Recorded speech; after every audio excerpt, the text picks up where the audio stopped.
Et puis, là, il se trouve que je rencontre toujours des tas de personnes, parce que, bah oui, comme je travaille sur l'eau et que l'eau est partout, je peux rencontrer aussi bien des magnétiseurs que des médecins, que des gens qui travaillent dans les énergies subtiles.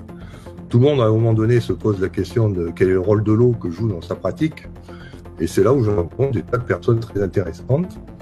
Et en particulier, j'ai rencontré une personne qui s'appelle Laurent Schwartz, qui est, lui, cancérologue à la PHP. Et Laurent Schwartz me dit, mais tu sais, si on prend ce dioxyde de chlore et qu'on l'envoie sur des cellules cancéreuses, on fait disparaître le cancer. Donc là, je me suis dit, ah, quand même, voilà une molécule qui est intéressante, parce que bien sûr, elle a un effet bactéricide, on peut l'utiliser pour désinfecter, mais on peut aussi l'utiliser chez quelqu'un qui a un cancer, visiblement. Donc, comment on procède? On ne travaille pas sur des cancéreux directement, mais sur des cancéreux qui sont ce qu'on appelle en phase terminale. C'est-à-dire que la médecine officielle a déclaré que la personne était incurable. Tous les cancéreux savent ça, à un moment donné, on vous dit, c'est fini, vous n'aurez plus de chimio, vous n'aurez plus de radiothérapie, rentrez chez vous, profitez de votre famille, parce que tôt ou tard, le cancer va vous emporter. Donc ça, ce sont les gens que nous, on récupère. Ces gens-là, et là, on peut leur donner du dioxyde de chlore, et à très haute dose. C'est des doses qui ne sont pas pharmacologiques, ce sont des doses pondérales. Et on a des résultats qui sont très prometteurs. Donc, c'est là où c'est intéressant, c'est que le MMS amène plein de choses d'impuretés. Donc ça, c'était pas très bon.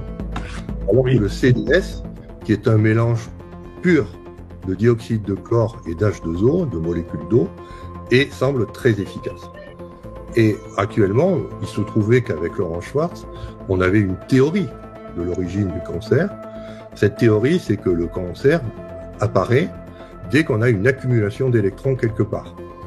Les électrons sont des particules élémentaires qui sont faites pour circuler. Et tant qu'elles circulent, on a une cellule qui fonctionne de façon normale. Ensuite, il y a des pathologies, des cas où ces électrons ne circulent plus, ils s'accumulent.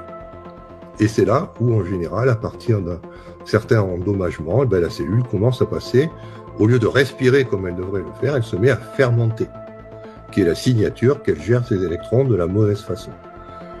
Et on s'est dit, comme c'est un problème d'excès d'électrons, on va amener un accepteur d'électrons pour enlever cet embouteillage.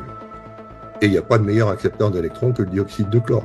Et en fait, il y a des molécules très simples qui, effectivement, si la théorie semble correcte, si on a un embouteillage électronique, le fait d'amener une molécule qui retire, qui dissout cet embouteillage électronique, on peut faire régresser des cancers. Voilà. C'est au stade de la recherche. Oui. On ne peut pas appliquer ça à des malades, que des malades qui sont déclarés irrécupérables. Les autres, il faut qu'ils continuent à faire de la chimiothérapie et de la radiothérapie, parce que la médecine est comme ça. Elle refuse qu'on utilise ces produits sur des gens qui ne sont pas en phase terminale. Par contre, une fois qu'on a atteint une phase terminale, là, elle se désintéresse du problème. Disons, elle jette l'éponge. Donc là, nous, on peut intervenir. Et donc, voilà, on en est là. On découvre ses propriétés. Qu'une molécule, comme le dioxyde de chlore, peut être à la fois un poison et un remède. Mais si vous y songez bien, si vous regardez l'histoire de la médecine, c'est pas nouveau.